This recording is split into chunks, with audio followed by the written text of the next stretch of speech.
Para nós, porque é uma igreja onde tudo começou, né? O nosso processo de envio há 15 anos atrás para o leste europeu, essa igreja foi a nossa igreja enviadora, foi a primeira igreja que nos apoiou, que nos abraçou e que tem nos sustentado, que tem cuidado tão bem de nós ao longo de todos esses anos. E agora, assim como o pastor Josimar falou, nós estamos novamente em uma transição. Nós já estamos com o ninho vazio.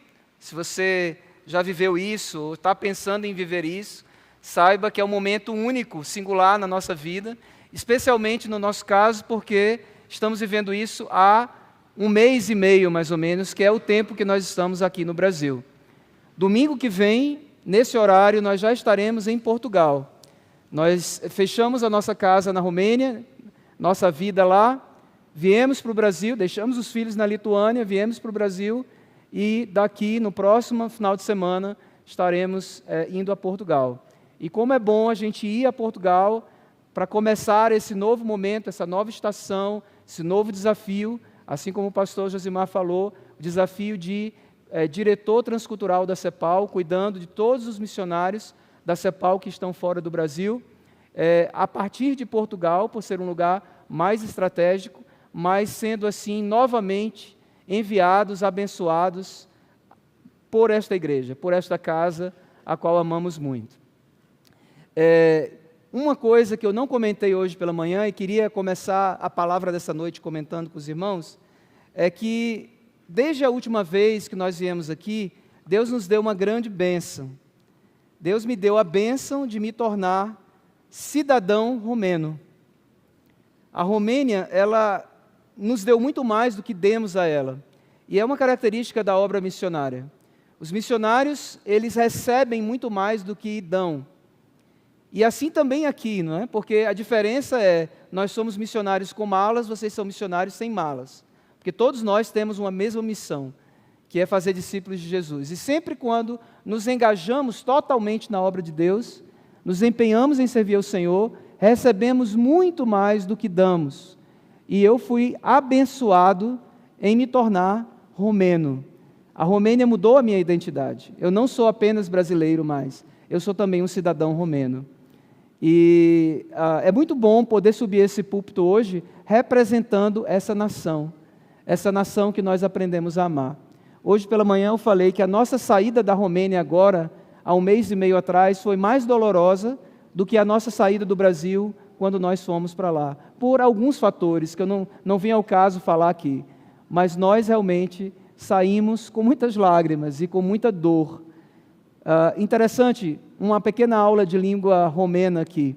A palavra saudade em romeno é a palavra dor, D-O-R, dor, é a palavra saudade. Então é isso que nós estamos sentindo, inclusive cantando aqui as músicas, eu e Virginia olhando um para o outro e cantando em romeno, que se tornou também a língua do nosso coração.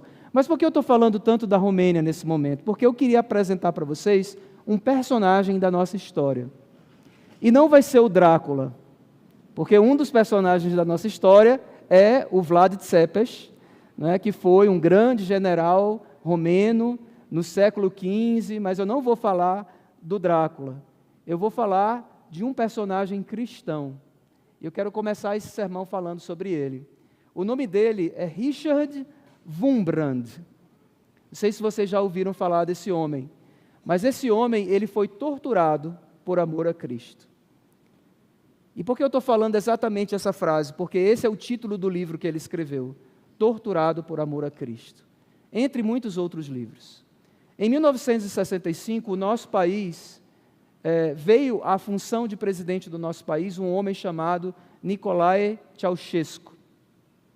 Nicolae Ceausescu, ele era um homem muito mau, mas ele era casado com uma mulher que era pior ainda do que ele, o nome dela é Helena Ceausescu. E esse casal, como líderes do Partido Comunista e líderes da nação, de 1965 até 1989, quando eles foram fuzilados na noite de Natal, no dia de Natal, e o fuzilamento do casal foi televisionado ao vivo para todo o país.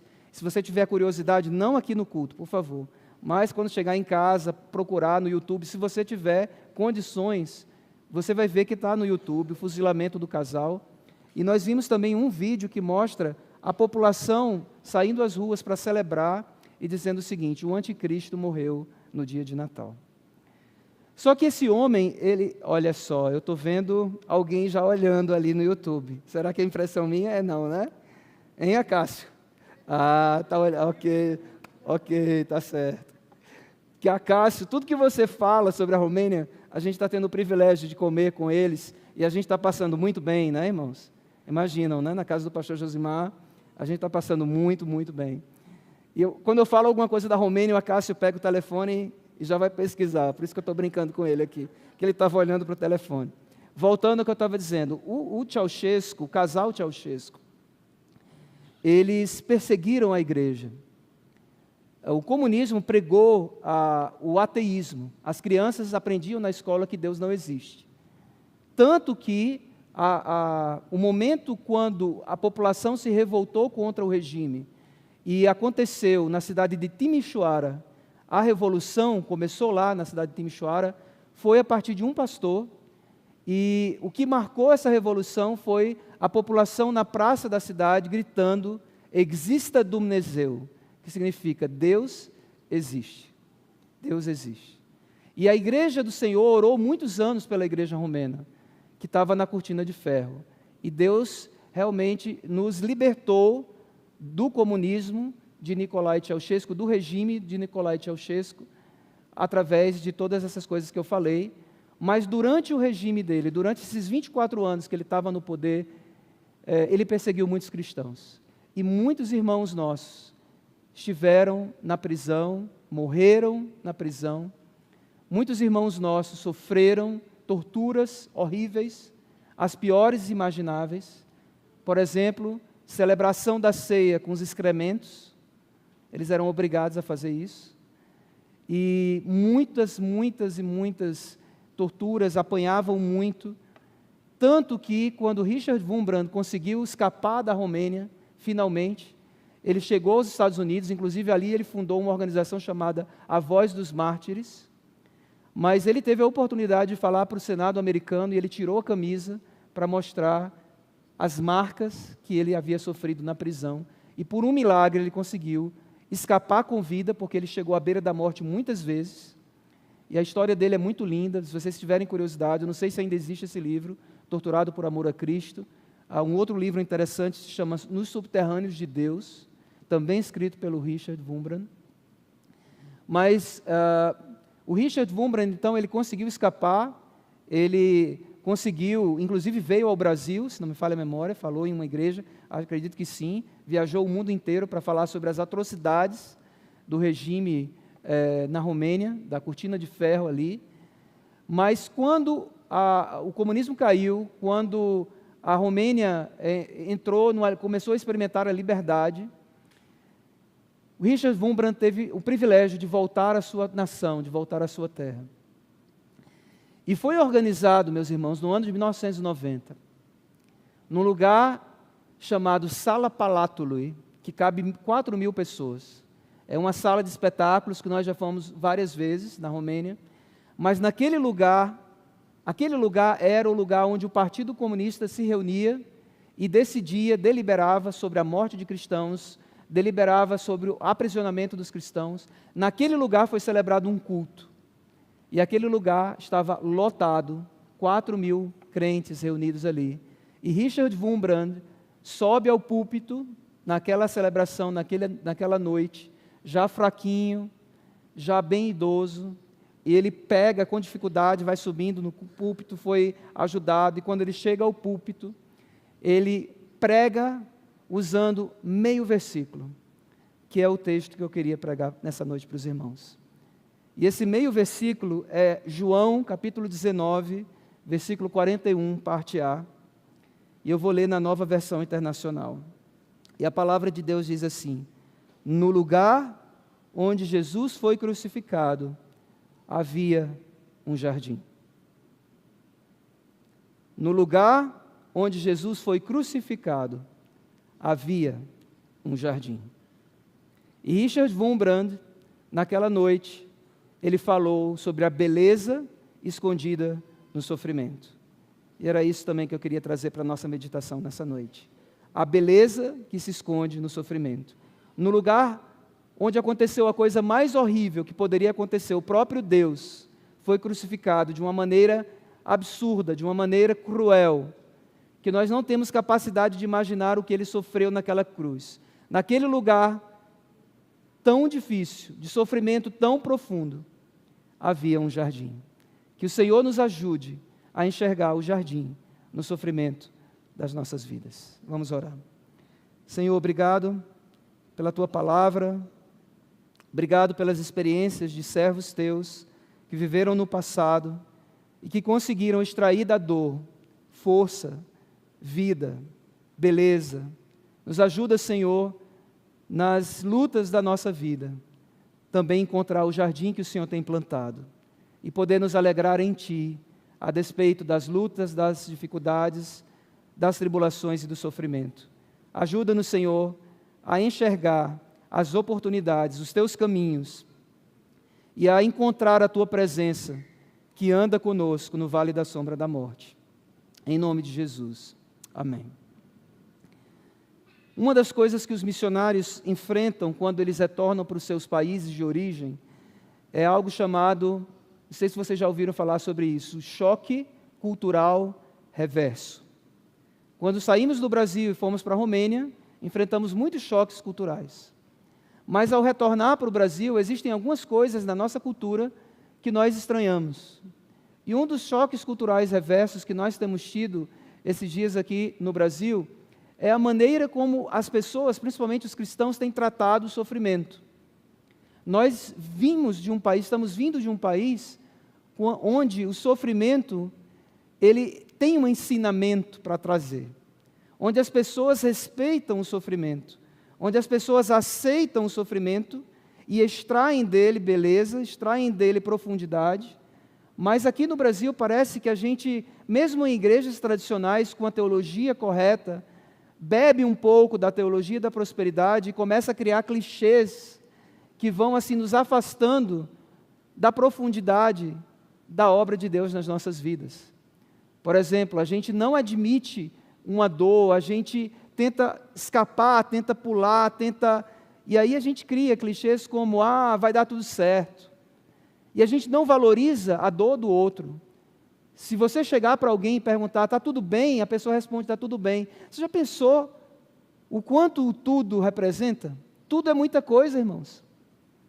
A gente está acostumado a dizer, tudo bem, mas isso é tão raso, porque muitas vezes não está tudo bem.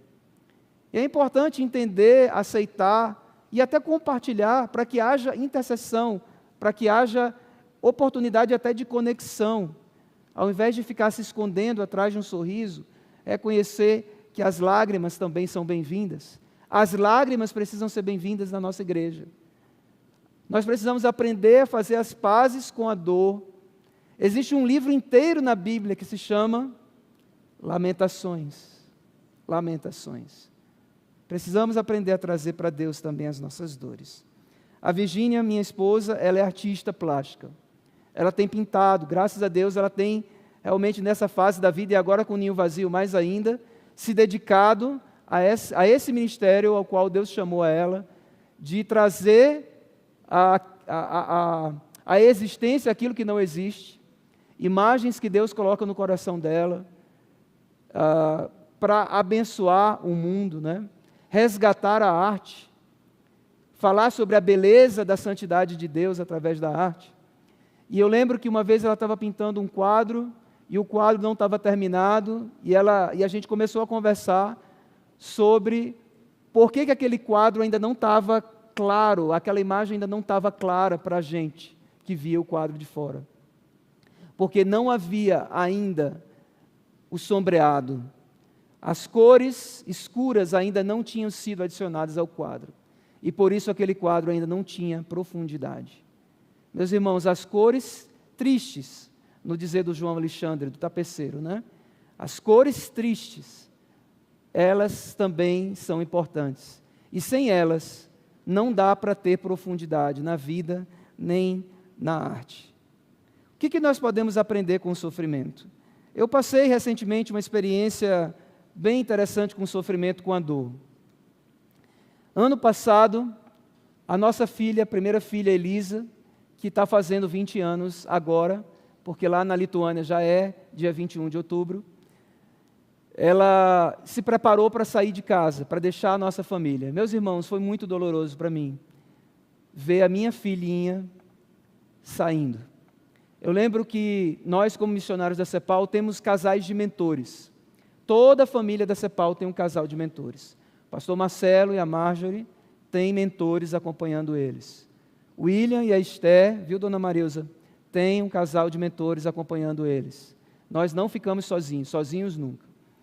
E o nosso casal de mentores, conversando conosco, processando a minha luta e o meu luto pela perda da minha filha, né, porque ela estava saindo de casa, perda nesse sentido, saindo de casa.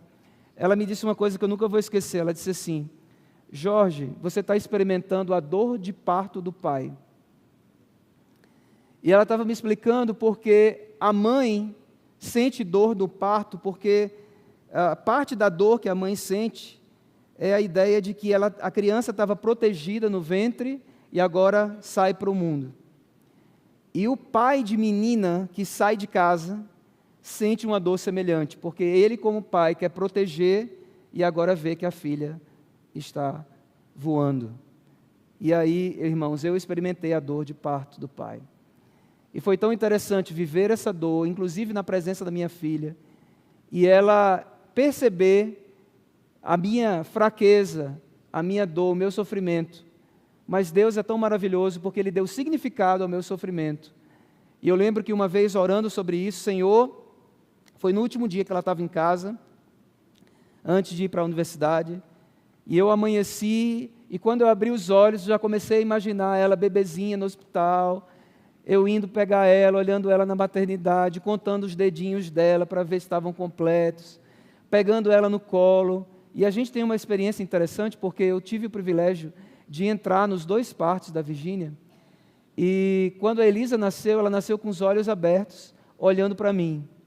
Foi amor à primeira vista. Quando ela saiu assim, os nossos olhos se cruzaram, e ela já com aquele olhão claro que ela tem, e aí foi amor à primeira vista, me apaixonei pela minha filha. E aí naquele dia, o último dia dela em casa, eu, meu Deus do céu, Elisa vai embora, comecei a chorar, como é que vai ser? E aí eu falei: Senhor, me fala alguma coisa, fala comigo, Senhor. E o Senhor colocou no meu coração pegar o meu diário, e eu comecei a escrever, e Deus me deu cada palavra linda. Deus falou assim: olha, ela está saindo da sua casa porque ela não cabe mais na sua casa. Para os planos que eu tenho com ela, ela não cabe mais na sua casa.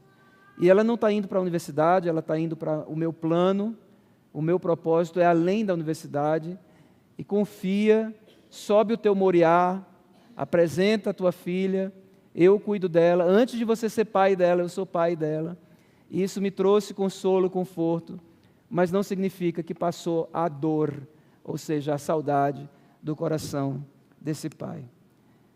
Mas o sofrimento pode nos ensinar muitas coisas, irmãos. O sofrimento é aquele lugar onde Deus nos fala, por exemplo, como aconteceu comigo. Mas eu queria ler alguns textos por falar nisso, onde a palavra de Deus nos ensina que lições podemos aprender com o sofrimento. E eu vou ler aqui alguns textos, alguns versículos. E o primeiro é o seguinte: meus irmãos, prestem atenção no que a palavra de Deus nos fala sobre o sofrimento. Como é importante a gente experimentar, processar, aceitar, receber e buscar nele um crescimento espiritual.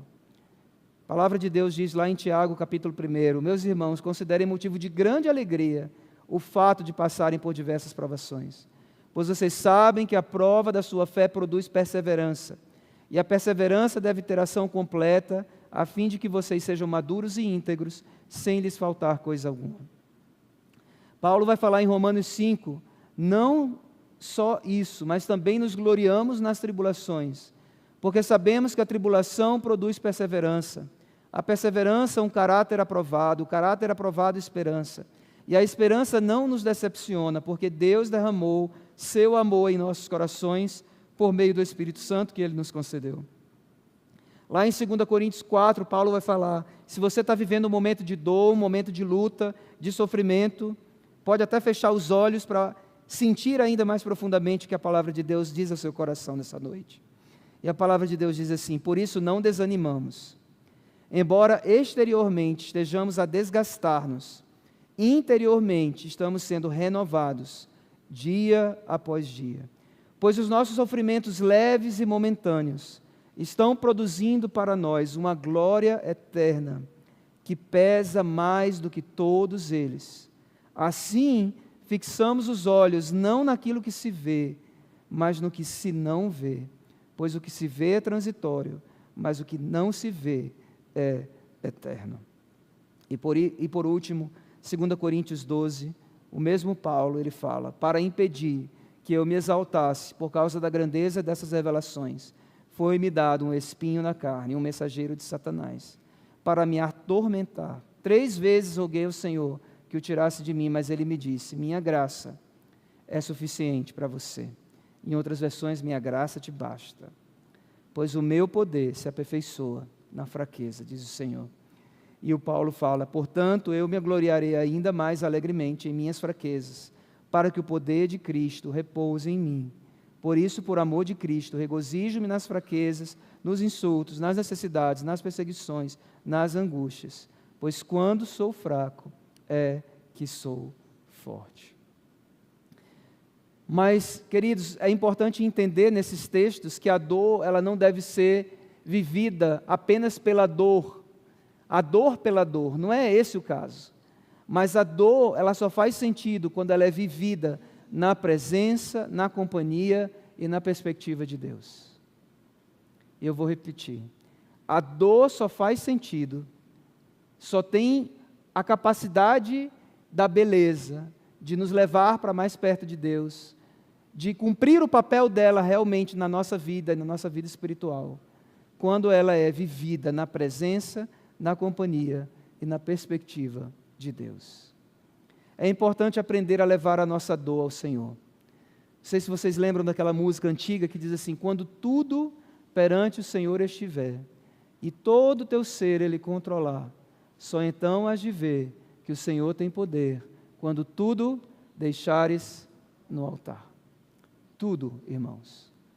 Precisamos aprender a trazer todos os sentimentos para Deus, porque Ele é capaz de lidar com todos os nossos sentimentos. Às vezes, por que eu estou falando isso? Parece óbvio, mas na prática, a gente evita muitas vezes de trazer para Deus aquilo que não é ok, aquilo que não é otimista, ou aquilo que não é bonito. Né? A gente aprende que determinados sentimentos ou determinadas palavras a gente não usa na nossa relação com Deus, a gente evita. Mas esses dias eu estava lendo Jeremias 29:13, um texto muito conhecido de todos nós, onde a palavra de Deus diz assim, buscar-me-eis e me achareis, quando me buscardes de todo o vosso coração. Serei achado de vós, versículo 14 diz, e mudarei a vossa sorte, diz o Senhor. E eu sempre vi esse versículo como um versículo que falava sobre a intensidade. Buscar-me-eis e me achareis quando me buscardes de todo o vosso coração, ou seja, com toda a intensidade. Mas a gente pode olhar para esse mesmo texto e refletir sobre a importância de buscar ao Senhor com a totalidade dos nossos corações. O que significa isso? Com todos os sentimentos que carregamos. Ou seja, trazer para Deus também a nossa dor. Jó fez isso. É muito interessante porque a gente tem o costume de pensar em Jó apenas no primeiro capítulo e no último capítulo. E a gente fala que Jó foi paciente, e a gente esquece que no meio do livro, Jó aprendeu a trazer a dor para Deus. Ele trouxe para Deus todo o seu coração. Ele teve uma experiência no capítulo 1, ele teve uma experiência no último capítulo, mas ele também teve todo um processar da sua dor diante de Deus com muita transparência, com muita honestidade. E é tão interessante quando a gente vê lá no final do livro, Deus falando que Jó fez a coisa certa. os amigos dele não fizeram a coisa certa. Porque os amigos de Jó, eles tinham essa perspectiva de esconder de Deus aquilo que não é ok. Mas Jó, ele trouxe para Deus tudo, tudo. É importante entender que a intimidade pressupõe transparência. E entender que Deus colocou a eternidade no nosso coração, e a eternidade do nosso coração, ela mostra a esperança de um mundo sem lágrimas, mas deste lado, irmãos, do mundo, desse lado do céu, tem lágrimas. Tem lágrimas. É interessante porque o salmista, ele fala no Salmo 23, ainda que eu andasse pelo vale da sombra da morte, não temeria mal algum. Salmo 23, ele tem muitas bênçãos, mas ele inclui também o vale da sombra da morte. E é muito interessante o verbo usado ali, ainda que eu andasse, ou ainda que eu ande. Porque quando a gente está no vale da sombra da morte, a gente quer correr, a gente quer voar, mas a gente tem que andar. E a gente não está sozinho, Ele está conosco. Amém? É o tempo dele. E o tempo dele tem um propósito. E o propósito é a gente crescer, a gente aprender, assim como Paulo falou em tantos versículos que eu mencionei aqui. Mas eu sei que o tempo está passando, eu não quero tomar muito tempo dos irmãos, e eu queria pensar com os irmãos o que a gente deve fazer, então, quando a gente está sofrendo. É importante a gente ser prático, né, na palavra. A palavra de Deus ministrada no púlpito, ela, claro, tem uma profundidade de estudo do pastor que preparou, mas ela precisa ser prática. Nós precisamos sair daqui sabendo o que fazer. Eu queria fazer algumas aplicações aqui com os irmãos nessa noite. Como a gente pode colocar esse conceito em prática na nossa vida? O que nós podemos fazer quando nós estamos sofrendo? É possível que você esteja me ouvindo aqui ou em casa, esteja nesse momento enfrentando um grande sofrimento. Se você não está sofrendo, é possível que você conheça alguém que está passando por um grande sofrimento. Ou é possível que você venha passar esse grande sofrimento em algum momento. Nós não escapamos dele. É inerente à vida humana. Desse lado do céu, a vida tem tristezas mil. Nem tudo é um céu de anil. Mas contra a dor que é tão sutil, há um caminho só. Quem lembra dessa música? Confia em Deus, que Ele sempre te ouvirá. Confia em Deus, que Ele nunca falhará. Confia em Deus, e a negra nuvem passará. Ó, não duvides, mas confia em Deus. Desse lado do céu, a vida tem tristezas mil. E aí, queridos, o que a gente pode fazer? Como extrair beleza do sofrimento? A primeira coisa é ouvir a Deus. Quando nós estamos sofrendo, nós ficamos mais sensíveis. E nós estamos mais prontos. É como se a nossa antena, ela ficasse assim, bem alta. E a gente está mais preparado para captar as ondas da voz de Deus falar ao nosso coração. Quando eu estou em sofrimento, quando eu estou em tristeza, até aquelas mensagens de WhatsApp que as pessoas mandam, com versículos, com figurinhas, até isso eu paro para olhar, até isso eu paro para ler, porque no dia normal eu meio que vou passando, eu não olho, não dou a mínima atenção, mas eu fico tão assim ansioso para ouvir uma palavra de Deus, para ouvir alguma coisa da parte do Senhor que possa trazer consolo ao meu coração, que até isso eu fico atento para ver o que Deus vai falar comigo. E ouvir a Deus, irmãos, é muito importante. E Deus fala conosco. Nós precisamos voltar a acreditar que Deus fala conosco. Tive uma experiência interessante há 1 ano e pouco atrás, retornando de uma aula que eu dei num seminário como professor visitante, lá perto da Ucrânia, na divisa com a Ucrânia, num lugar chamado Suchava. Eu retornando sozinho para casa no mês de fevereiro, acho, início do mês de fevereiro. Quando eu saí de lá, estava tranquilo, o tempo, foi uma viagem de mais ou menos 7 horas. Mas quando eu estava chegando mais ou menos perto de Bucareste, faltava mais ou menos 1h30 para chegar em casa, do nada começou uma nevasca. E meus irmãos, eu estou na Romênia, há 14 anos e nunca vi uma nevasca daquela. A neve começou a crescer tão rápido que não dava nem para você entrar com o carro no posto de gasolina, porque a entrada do posto já estava totalmente coberta de neve. E eu estava pensando em parar em algum lugar, cheguei a fazer num hotel um booking, né? Como é que fala isso, gente? Uma reserva, obrigado. Eu fiz uma reserva no hotel, queria entrar, a rua do hotel, a neve que estava na rua era maior do que o meu carro. E aí eu falei para a Virgínia, eu estou indo para casa, porque eu acredito que vou conseguir seguir aqui o tráfego e chegar em casa tranquilo. Mas quando eu estava indo para casa, meus irmãos, a rua onde eu estava, a estrada onde eu estava fechou completamente. E eu estava ali, era mais ou menos umas 9 horas da noite, e eu pensei, meu Deus, eu estou aqui, a estrada fechou, eu não sei que horas eu vou sair daqui, eu não sei o que fazer, eu estava com um pouquinho só de água, só tinha uma maçã, não estava preparado com roupas adequadas, e eu comecei a sentir muito medo, porque eu pensei, quantas horas eu vou passar aqui? Está à noite. Irmãos, o vento era tão forte que o carro ficava assim, movimentando, né, balançando. Estava mais ou menos uns menos 15. Tive que manter o carro o tempo todo ligado, mas quando eu parei ali, naquele momento, eu lembrei que no domingo anterior, pastor Clóvis, eu havia pregado na minha igreja sobre como vencer o medo. Como vencer o medo.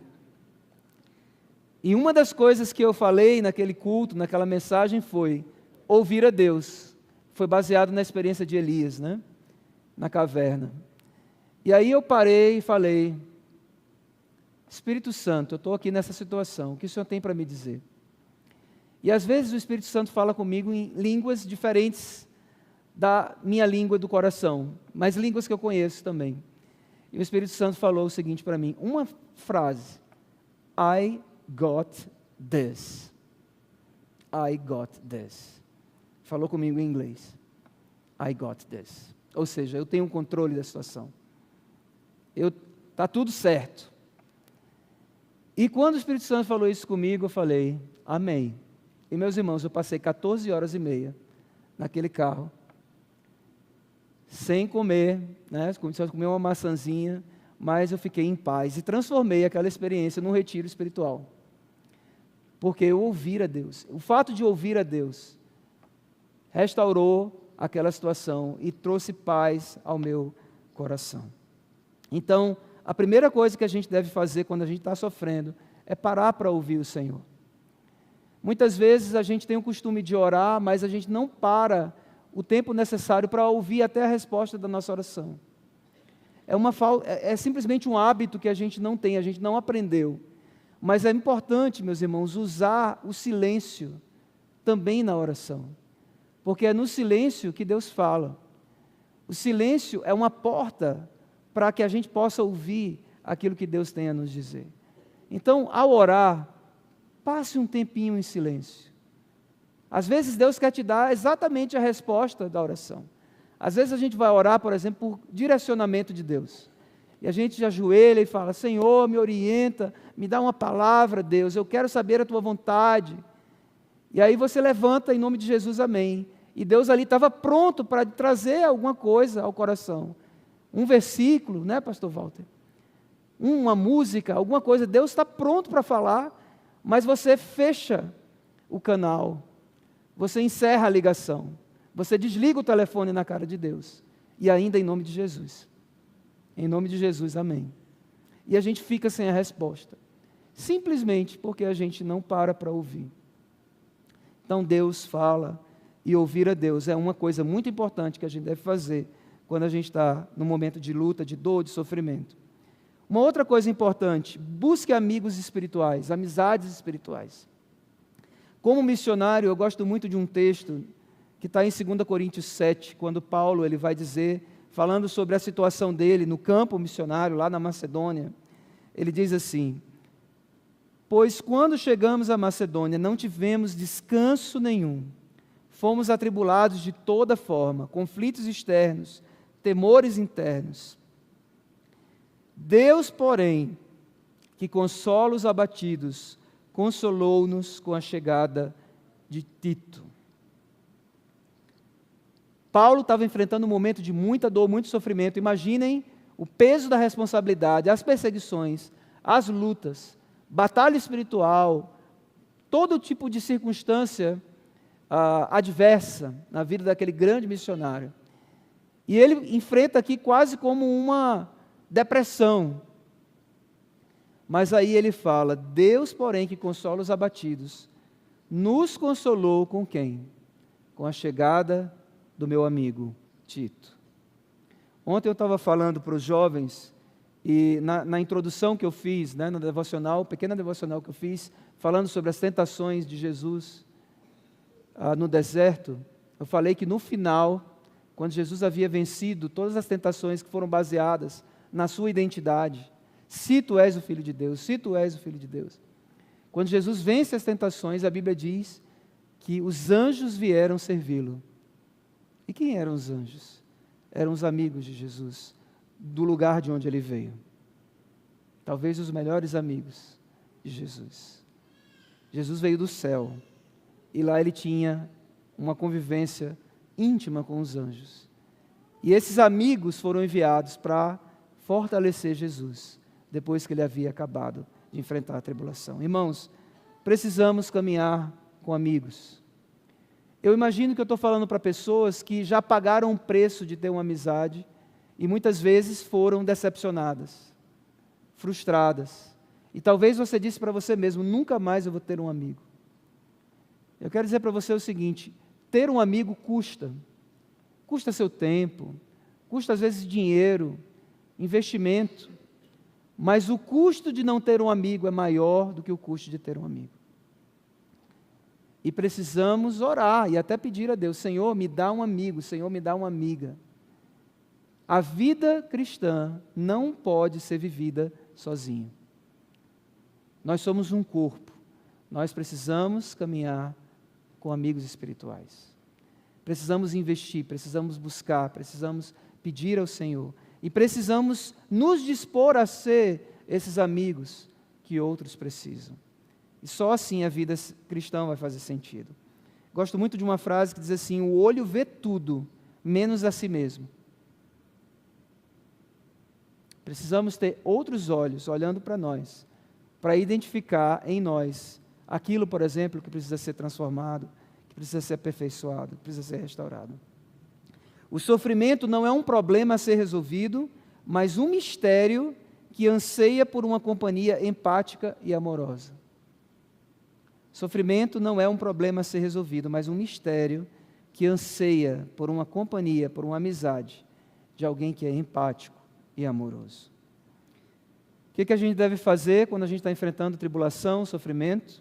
E aqui eu não estou sendo exaustivo, porque a gente não tem tempo para isso, e os irmãos podem, com certeza, orar a Deus, ler na palavra, e quem sabe fazer disso uma busca, né? Um objeto de pesquisa, buscar na palavra mais e mais possibilidades de extrair beleza no sofrimento e do que fazer quando eu estou enfrentando sofrimento. Mas eu queria apresentar mais uma, e com essa eu vou terminar. Eu já quero chamar a equipe de louvor aqui à frente, porque tem a ver com isso, tem a ver exatamente com isso. E como um bom pastor batista, eu tenho que falar em 3 pontos. Então, o primeiro, como eu falei, foi ouvir a Deus. O segundo, buscar amigos espirituais. Mas o terceiro é o seguinte, preste atenção no que eu vou falar.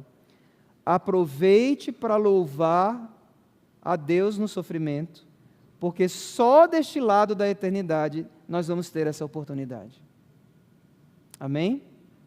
A Bíblia diz que lá no céu a gente não vai ter mais choro, dor, lágrima.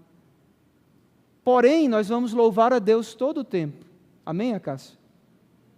Só que lá no céu a gente não vai ter a oportunidade de louvar a Deus no sofrimento.